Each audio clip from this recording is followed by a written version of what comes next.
Your film is now ready to be shown.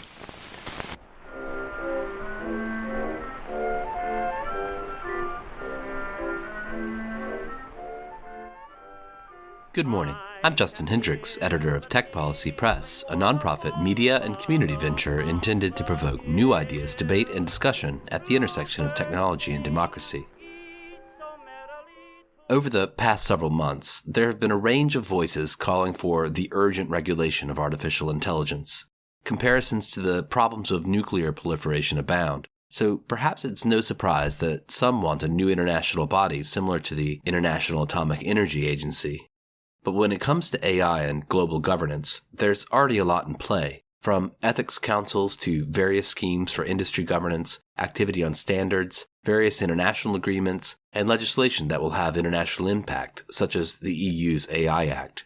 To get my head around the complicated, evolving ecology of global AI governance, I spoke to two of the three authors of a recent paper in the Annual Review of Law and Social Science that attempts to take stock of and explore the tensions between different approaches.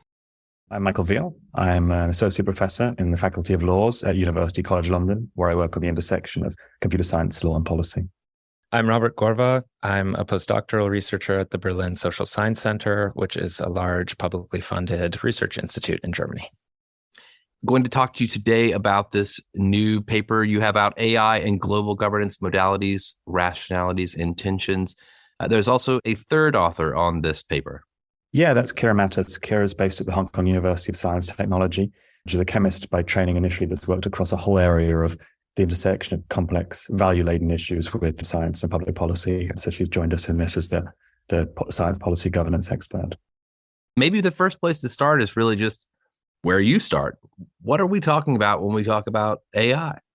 That's a really great place to start, I think. And I'm not sure that we always have it right, particularly when we look now and there's all the discussion around large models of all types. We are tempted to think about AI as the model, whether it's the release of this model, the use of this model, what this model might do in the world. But in practice, AI, it's really a way of reshaping and changing organizations as well. It's also a set of business practices. It's also a set of data collection and use practices. It entails complex supply chains, interactions between companies as they move information from one place to another, query systems in one place, run things on cloud servers in another, run things on device in another. So we start to see when we talk about AI and its actual deployment, something quite a lot more nuanced and different, I'd say. So we'll move away from looking at AI as a model and instead looking as a kind of applied practice and all the elements of that practice. We can see AI governance all over the place internationally already. We do already see links in the way that people are trying to govern platforms, govern computing, govern data flows, govern labor practices in complex multi-country supply chains and value chains. And when we see that, we can start to say that AI governance is not really quite as new as we might think it is. But at the moment, the debates that are happening are very grandiose, almost saying, look, there are some clever people in some organizations making some models, and those models need some international organization as if it's some nuclear weapon that's being produced.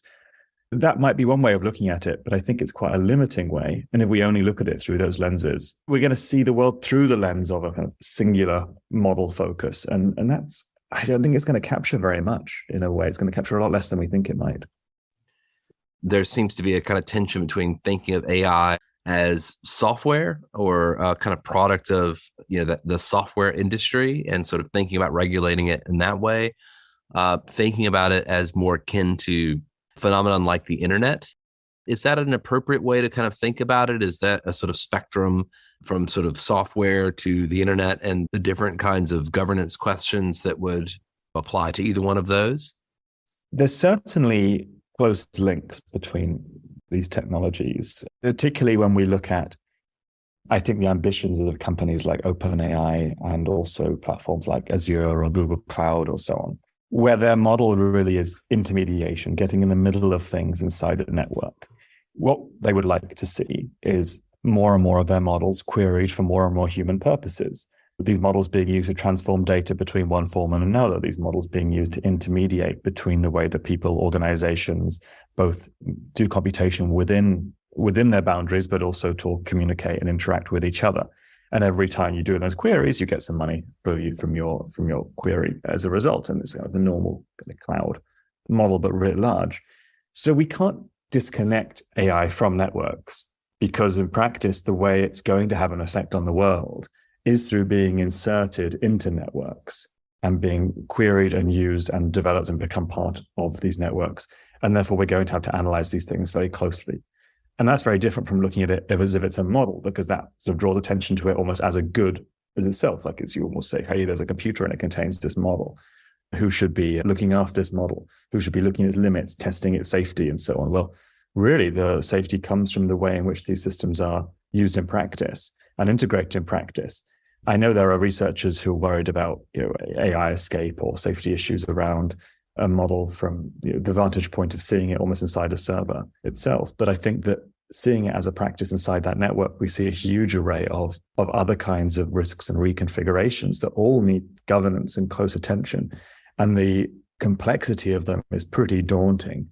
And I'm not sure that the current paradigm of thinking, whether it's an international agency or so on, is ever going to be granular and detailed enough to grapple with the kinds of changes we might see from just introducing fairly arbitrary and new and sometimes strange forms of computing into what have been quite mundane communications and interactions before. One of the things that I think we're trying to do with the paper, and we begin with a little bit of this, definitional landscape and how complicated and muddled it is. And we go from there to a kind of typology of the different things, as you mentioned in your first question, Justin, that are already happening that might be called AI governance. There's a whole typology that we develop, thinking across the realm of kind of more voluntary, informal practices that different organizations, different policy networks are doing, to the kind of more formalized, complicated, bureaucratic things that might be happening within a single government or within a kind of collection of governments like the EU, more institutionalized things like the AI Act. But the second thing we're trying to do here, right, and this is coming, I think, partially from my background as like a global regulation scholar. So Michael is the real, the researcher who's been doing work on public sector machine learning and the applications of machine learning and AI systems with data protection, especially, for example, for the last few years. I've been working mainly on global regulation and technology policy areas with a focus on the kind of platform governance, platform regulation space. And one of the main moves we're trying to do here is just to provide a more critical intervention and actually a bit of a pushback to say, hey, maybe AI global governance itself isn't necessarily a good thing in of itself, right? So if you're looking also more widely at the history of global regulation in complicated, high stakes areas where there's, a big mesh of different industry interests internationally, government interests internationally, things like labor, manufacturing supply chains, environmental regulation. Unfortunately, global governance often doesn't work well. And I'm hoping we'll get into this a little bit too in this discussion, right? So I guess what we're trying to throw into this debate are some of the lessons as well from that literature, which brings in the political dimensions that kind of inherently underpin any kind of global governance regime or any kind of global regulatory politics constellation or assemblage or whatever you want to happen. We're briefly kind of throwing into the ring some of these political dynamics, which I think are really important when we're trying to think critically about all sorts of these different initiatives and declarations and letters and ethics councils and things that we're seeing in the space. So some of these things are, the way that different governance frameworks being developed by different actors can actually compete with each other, the way that these different governance frameworks can potentially interact with national regulation strategies and maybe even forestall them or be used as a strategy to forestall them in certain jurisdictions, to signal to policymakers that, hey, we're doing XYZ in this area, and maybe that's enough. This is a fast-moving, innovative space. Stay out of the way. We've got it. To other kind of, political dynamics of this space. You point in a couple places to, the idea that some of this is all well and good, but it doesn't work outside of the global north. Some of these phenomena aren't present outside the global north. The ethical AI, all the councils and things of that nature seem to be mostly in rich world countries. Well, I think, at least from what I've seen, there is increasingly an effort to include these torps, basically more and a diverse range of stakeholders, a larger and more diverse range of stakeholders, including especially increasingly from civil society organizations all over the world, right? And I think in a sense that's obviously welcome, but we draw quite a bit on a really great paper that I can recommend to everyone by Mary-Therese Peng, which was published in the FACT proceedings a couple of years ago, which kind of provides a really helpful overview of this from a more explicitly, theorizing from the global south perspective. And one of the problems there, which she raises in her paper, and I think, there's major questions as to how you resolve this. It's one of these really difficult challenges, is what she calls a paradox of participation, where basically you have this inclusion at a surface level without meaningfully changing the structural roots and, I guess, organization of these types of initiatives and organizations that are developing standards, principles, what have you, right? So at the end of the day, it isn't these organizations that are in meaningful roles where they have great power. And again, that's very difficult to orchestrate, right? Just for resource reasons and also for the reasons of, who is driving these conversations in terms of technological development and who is also driving these, conversations institutionally from an organizational side. It's one thing to have these folks included as participants in meetings and as stakeholders. It's another thing to meaningfully give them, control of the reins and say, okay, let's see what this looks like for you. What are the needs that your communities actually have to, in the space? That's a challenging one. I would welcome that. I think there has been an increasing focus in some of these organizations and spaces towards maybe more applied on the ground, real term AI impacts that we're seeing now. So things like issues of labor in the kind of global data annotation and labeling pipeline, right? And how that feeds into big AI infrastructures, big data sets. And there has been some work that I've seen, which is engaging a little bit more meaningfully with the questions of working conditions and the supply chain. But I still think this is really a nascent conversation. We've talked on this podcast before about the sort of sprawling number of ethical codes and councils and ethical frameworks that have been developed to potentially help industry think about how to regulate itself on some level. You point to the reality that these types of things may forestall actual regulation. Is there any benefit to any of these ethical codes and councils that we're seeing emerge around the world? So I think a challenge here is that the kinds of codes and councils that are emerging, they also are involved in framing the issue in a very particular way. The framing of AI regulation, which is where a lot of the real contestation occurs, are we framing it as something which is, as I say, about a model or a platform? Are we framing it as a way of intervening or restructuring the way that businesses and public sector organizations relate to each other or relate to computing in general? All of those things, if you bring those into the scope of AI regulation, then you've got a very different picture and a very different discussion you're having. You're having a discussion of what is the role of a teacher now, what is the role of a clinician, or what is the role of a small business in deciding how it builds a whole customer relation system. Those change quite rapidly when you start to introduce AI that's designed by someone completely different with very different interests that wants to extract value from those organizations and put that profit elsewhere. If you start from a different approach to say like, hey, our model's good or safe or fair or transparent, then you end up having a very different kind of discussion. And the kinds of regulation you go towards are much more the kind of regulation we saw in the AI Act from the EU, the proposal which treats just AI as a product, doesn't really engage with its role in reshaping societies, doesn't really engage with giving individuals or organizations new rights, and doesn't really engage with the supply chain very much. So the ethics councils have, when you do, there's been some analyses of the kind of principles that are common across these different statements or declarations. And one thing that's notable that isn't picked up in that analysis very often is that questions of power and competition are almost entirely missing from them. Questions of who benefits, who would gain value from these systems, or how do these systems affect other social systems and other socio-technical systems. So the ethics questions are really ones about framing. They're very early on, and they've been very successful insofar as much of the regulation around AI we see and the discussion around harder regulation just mirrors those ethics and councils and those discussions and just takes them a step further. But what direction is that further step? I think that's what we are trying to ask a little bit in this paper. What is this focus on at the moment, and what are the missing pieces? I guess policy framing, policy narratives, and the interaction between these types of instruments, whatever you want to call them, and legislation, I think is a really important dynamic, like Michael has said. I wouldn't want to say that these are completely useless, that they serve no purpose, and speak categorically about that. At least, from what I've seen, and also with the caveat that I'm kind of an outside observer in the space. I've been working in adjacent, but not directly in this area for the last few years.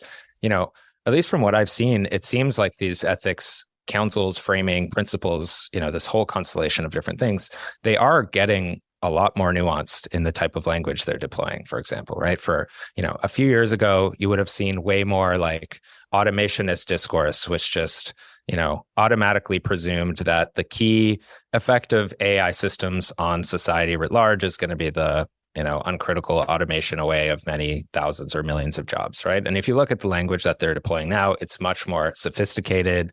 It's much more focused on current impacts, things that are already happening on the ground. And, I think it's a little bit more cognizant of the ways that other social forces are going to affect this. So we could say it's less deterministic, right? So on one hand, that opens the question that Michael just raised, like, is that necessarily a good thing? What are the kind of knock-on effects to this kind of language? But the second thing we're thinking about is just like, okay, let's say these principles are actually kind of communicating the types of visions that we are trying to see. What are they achieving in practice, right? And again, this is a huge challenge. These are complicated, sprawling, highly profitable business sectors with, entrants in all sorts of different markets. But there is a real question, especially when you're looking at the history of global financial regulation, of environmental regulation, and the role of movements like corporate social responsibility or voluntary, environmental and social governance principles. Hey, the climate crisis is still here. How do we measure those impacts and think about them, right? So we can talk about some concrete examples of frameworks and principles that have come out recently that are just, I think, a case study of this in terms of like, what actually happens in terms of impact and who is going to hold signatories to these principles for account. But I think, generally, it's tricky to see what the long-term impact of this is going to be. And of course, they do serve an important function as a policy network, bringing stakeholders together, advancing this conversation. But again, as we kind of try to point to in this paper, that isn't an uncritically, 100% of the time, benefit, I guess.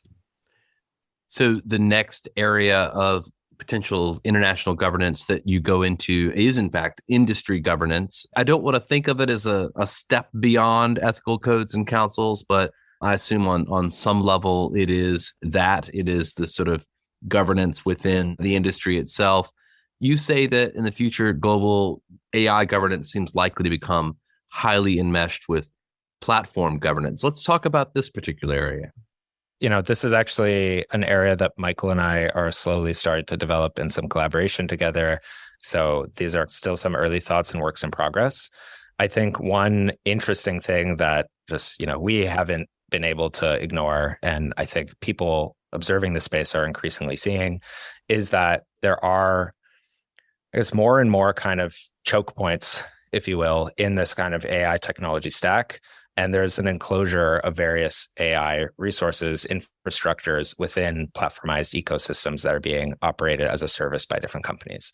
And this is creating a lot of interesting classic platform governance decisions and dilemmas for companies, right? So again, this is super nascent work in progress. We kind of just point to it in the paper.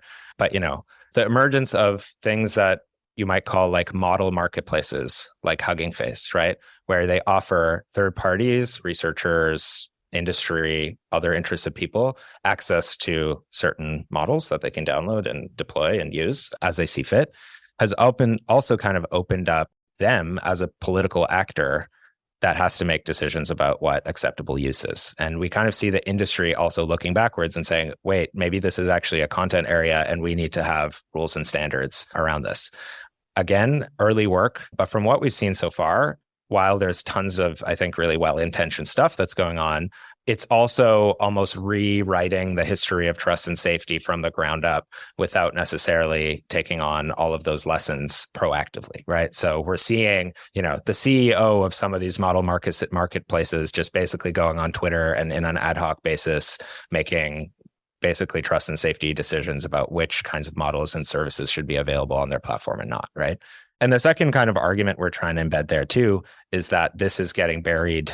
I guess it's moving deeper and deeper into the kind of stack, the supply chain. So whether you're thinking about, services that are providing data that's been annotated and labeled, there are also increasingly kind of platform governance / trust and safety practices that are being embedded into that process in different spaces by different actors too.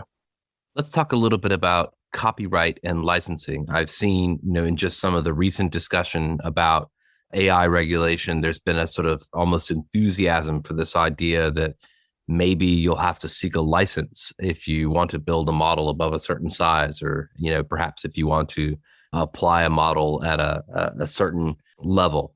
What do we make of this particular mode of regulation? The challenge with the word licensing is it blurs all the way between the industry governance part. We talk about contracts and licensing that also goes more into the domain of hard law or specialist law in the area of AI. So when we think of it in the first sense of industry governance, well, there could be technical choke points, as Rob mentioned, which means, hey, we're just going to disable access to your API. We're not going to let you run this kind of thing on our hardware or on our smartphones. We won't give you access to the private API. We won't give you the necessary tools or developer licenses you might need to do that. But that largely stems from the ability to withhold access to a business asset or an infrastructure or something like this. And so in that case, the license is granted by an organization that has a huge amount of powers to turn a switch on, right? So that's one type of license that emerges. And we see that already with APIs and with terms of use that are built into there in quite an ad hoc way. So this then links to questions around contracts. When we start to see models move away from some of those pinch points and bottlenecks, perhaps be traded and moved freely, or researcher models or models that are designed in certain ways, they're often governed by contract law, and those laws are linked to other areas like intellectual property.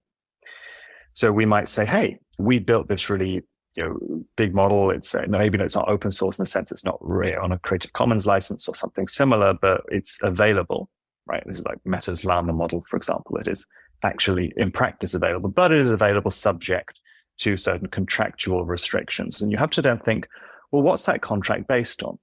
Because if I give you a floppy disk of information, and I say, will be a floppy disk, and I say, don't use that for anything other than what I say, then there has to be some kind of basis that I'm making that claim.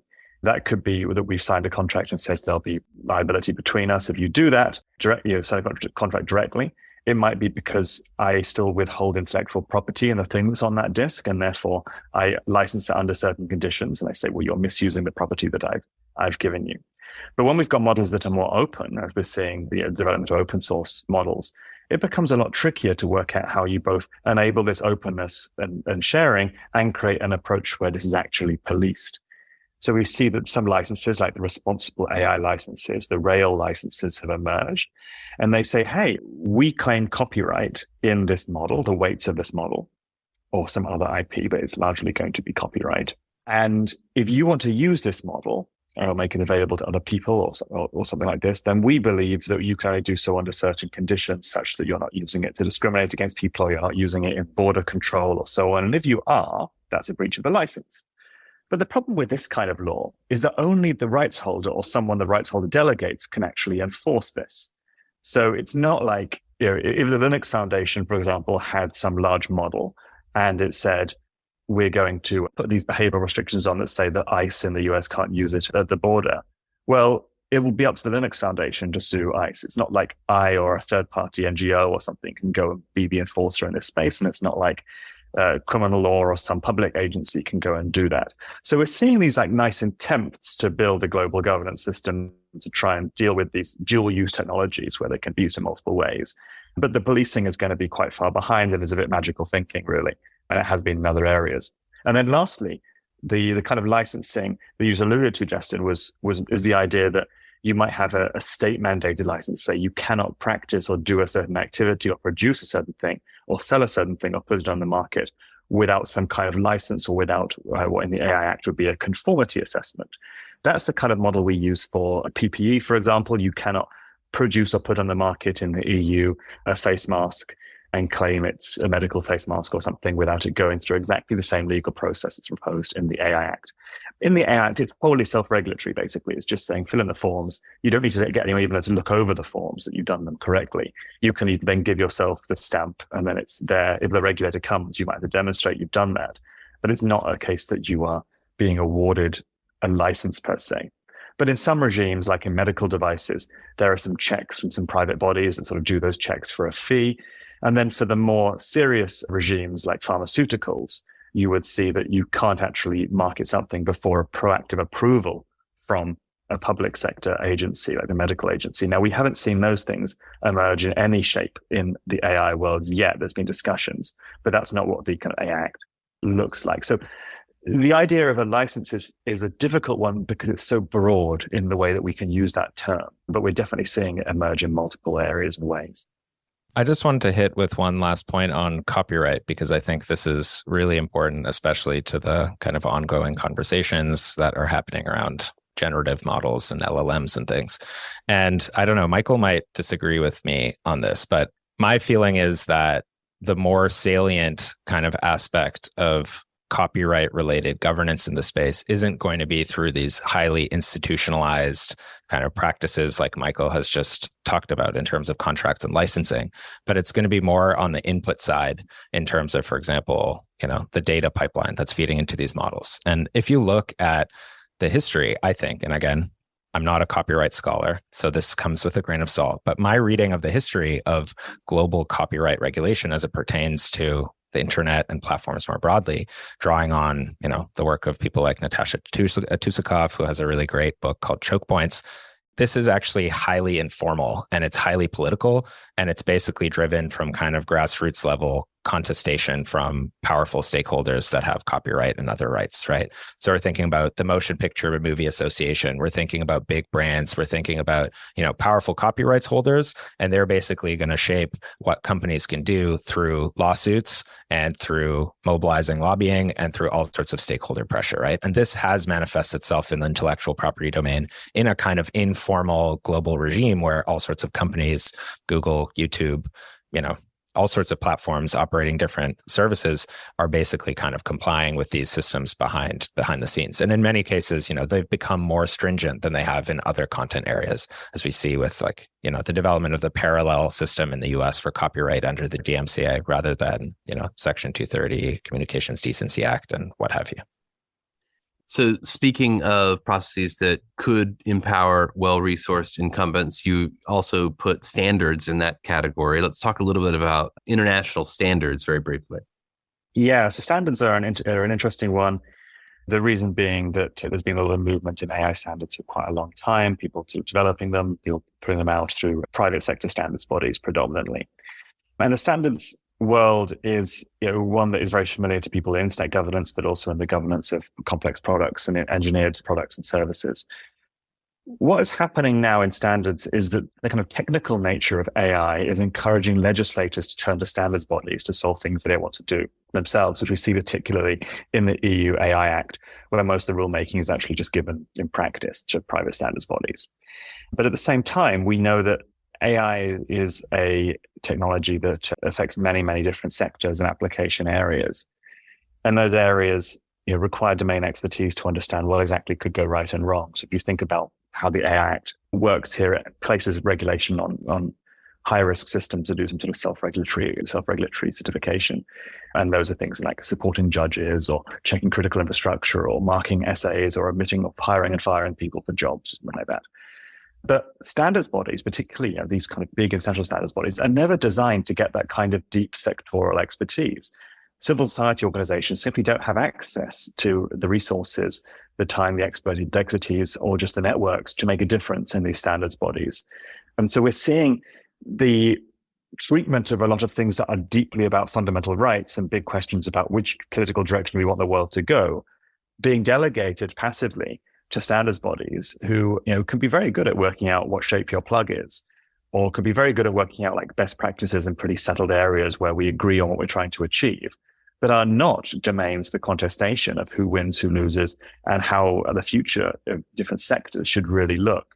So this is the big tension underlying all of this space right now, but we're seeing it emerge more and more. And the standards that get produced by these bodies come back to copyright, costs a large amount of money to even purchase. They'll cost you $150 to get a single version of these standards.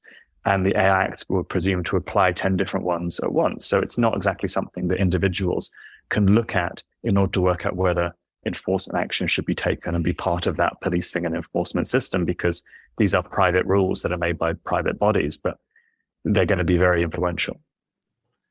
That brings us to international agreements. And I do think this area is what a lot of folks are thinking of when they think of global AI governance. They're thinking of a kind of a gathering of folks around a table with flags, and we're going to kind of come to some terms about how we should do this thing together in governmental bodies. But there's various things going on here as well. There's more depth to it than that. We only covered this in about 3 paragraphs because really there's not actually a huge amount of movement here. There's a lot of discussion. There's a lot of noise made at these areas. We're seeing the Council of Europe, which is a body that's been involved in international technology treaties before, get involved here as well.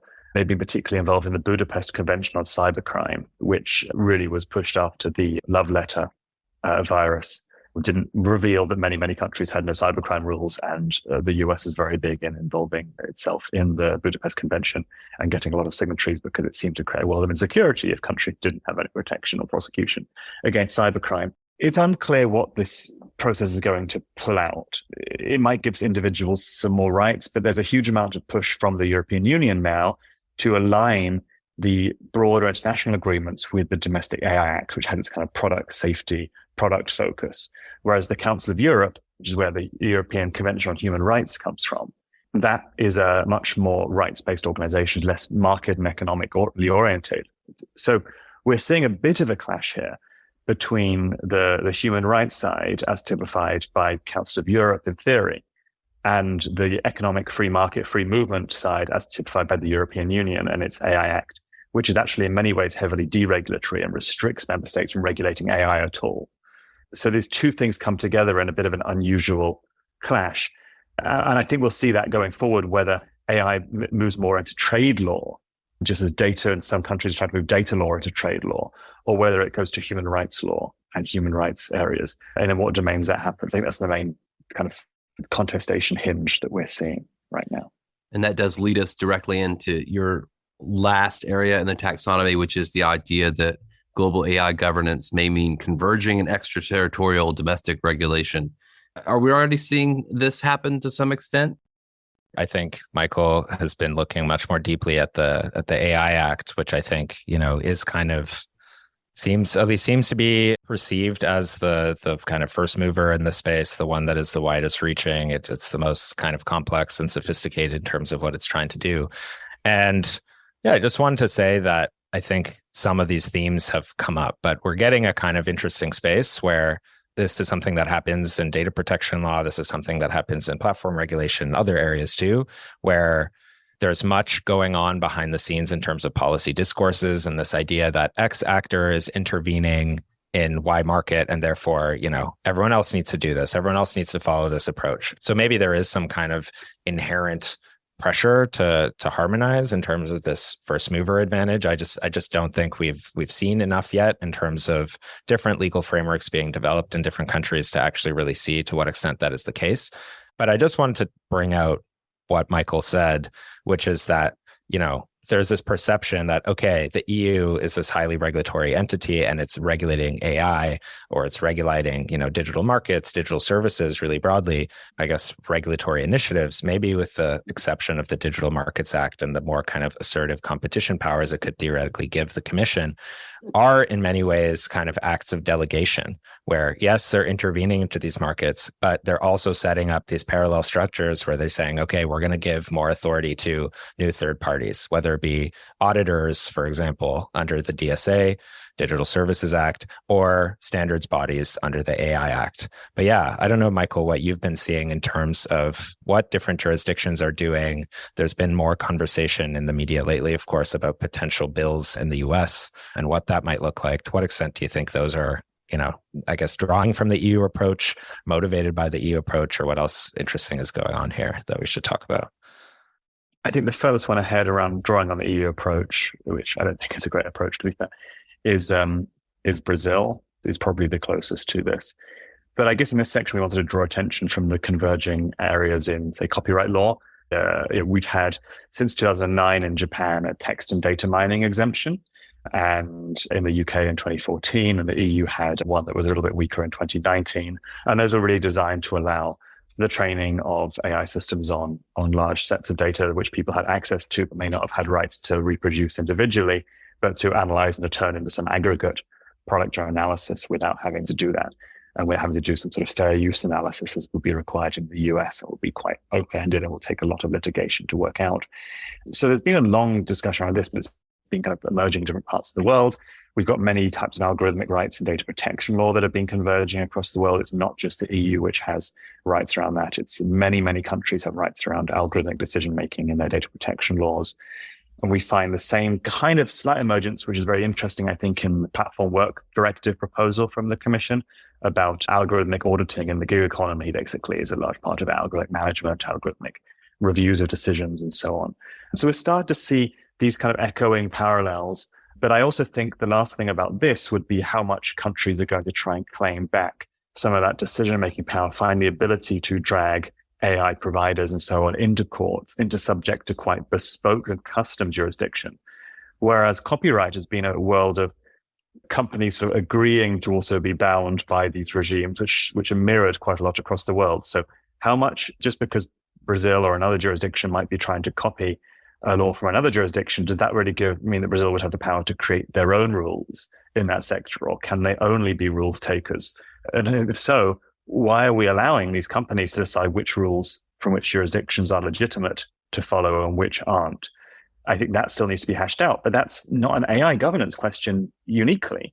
That's a platform governance question much more broadly, which is why AI is really just platforms in many cases, not just because of the way it tries to divide up the world and extract value from it as a business practice. And it will do that, I think, through AI as a service, but just also because of the kind of legal games that are playing around what Julie Cohen talked about as law for the platform economy. She's a professor at Georgetown and talked about a lot of the mechanisms by which platforms avoid, really construct shields and armor out of law rather than just pretend there's nothing there. And if I may, I think AI in many cases just platforms, and platforms, we shouldn't forget, are run by platform companies, right? And these are multinational corporations headquartered mainly in the US and in other places. So I think, that gives us just the start of a toolbox to think about regulation too, if we're, rather than focusing on outputs and specific tools, we're looking at corporate actors. There are a range of rationales and tensions in the global governance and AI in the latter half of this paper.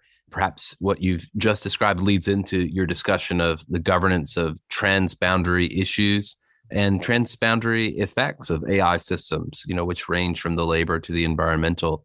But in our last couple minutes here, I want to just focus in on this section of governance as lobbying, the extent to which these governance mechanisms themselves may allow industry or allow the developers of AI to obtain, their preferred policy outcomes, as you say.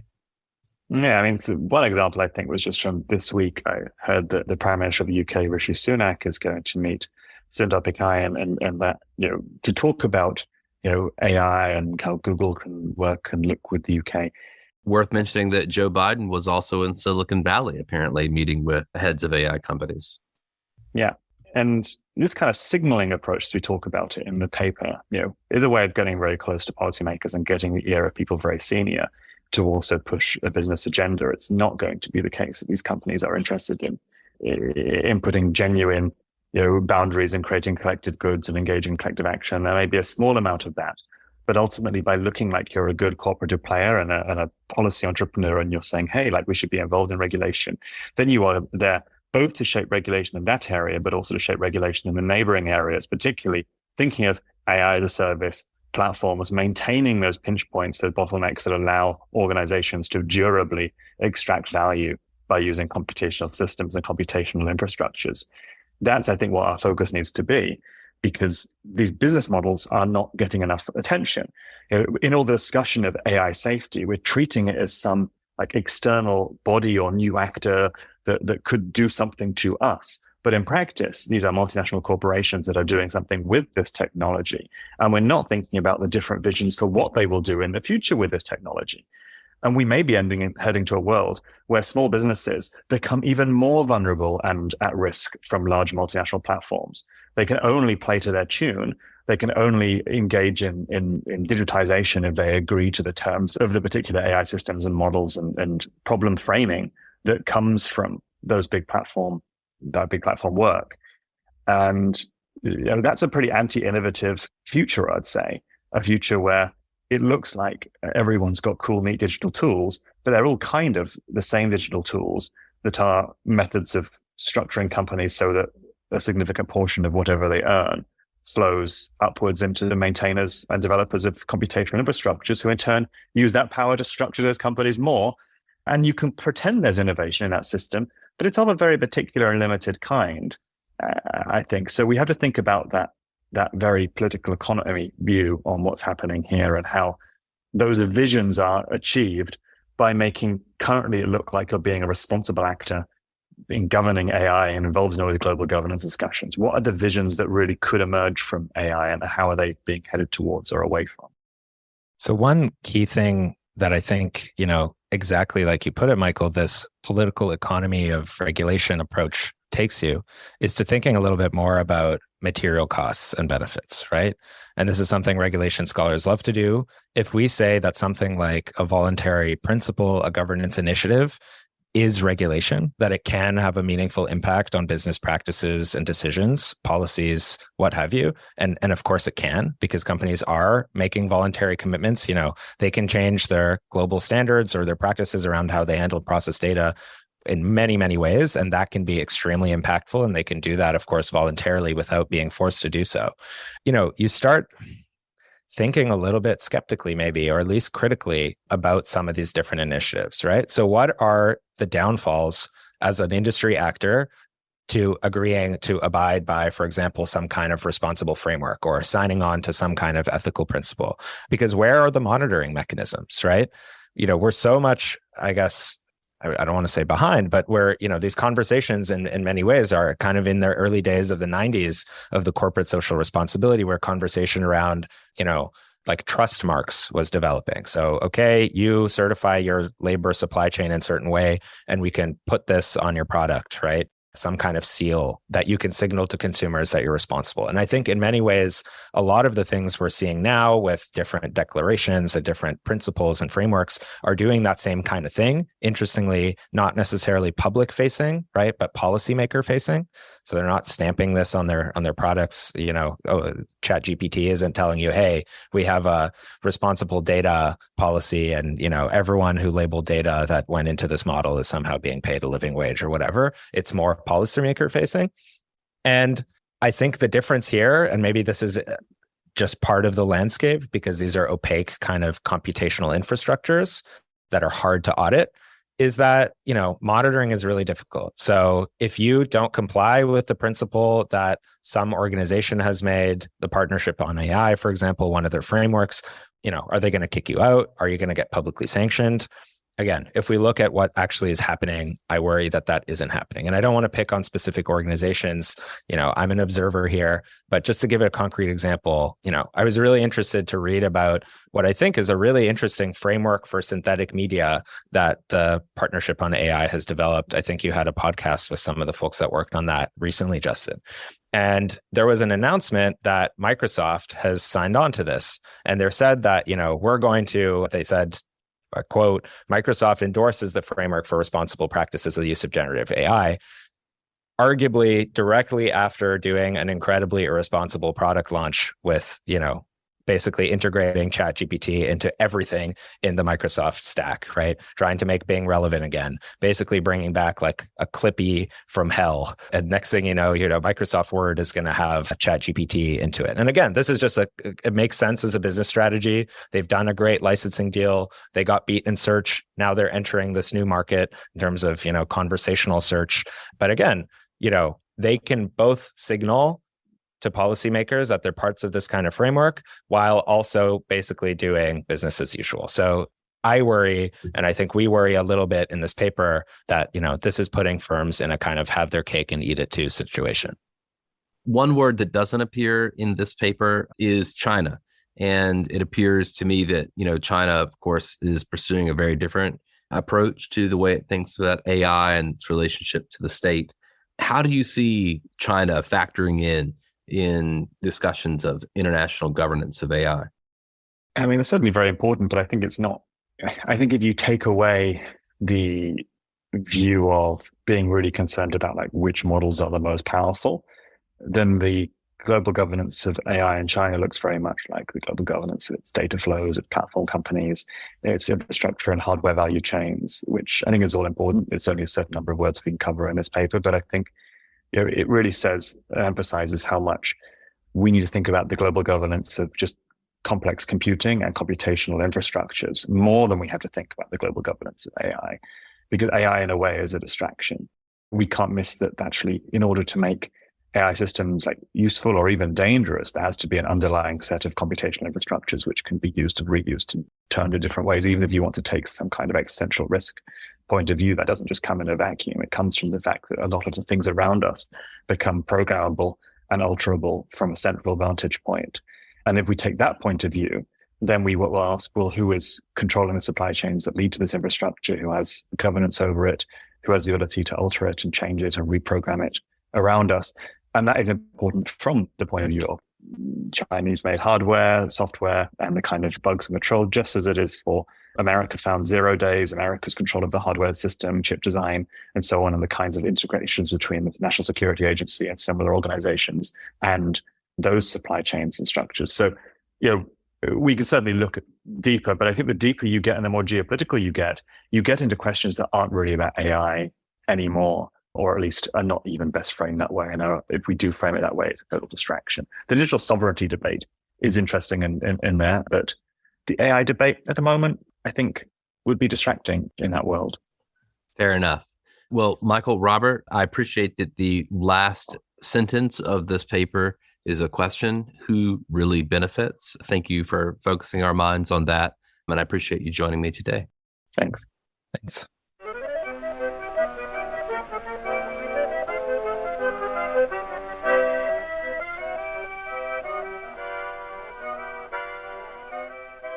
That's it for this episode. I hope you'll send your feedback. You can write to me at justin@techpolicy.press or find us on Twitter @techpolicypress. Thanks to my guests, thanks to my co-founder Brian Jones, and thank you for listening.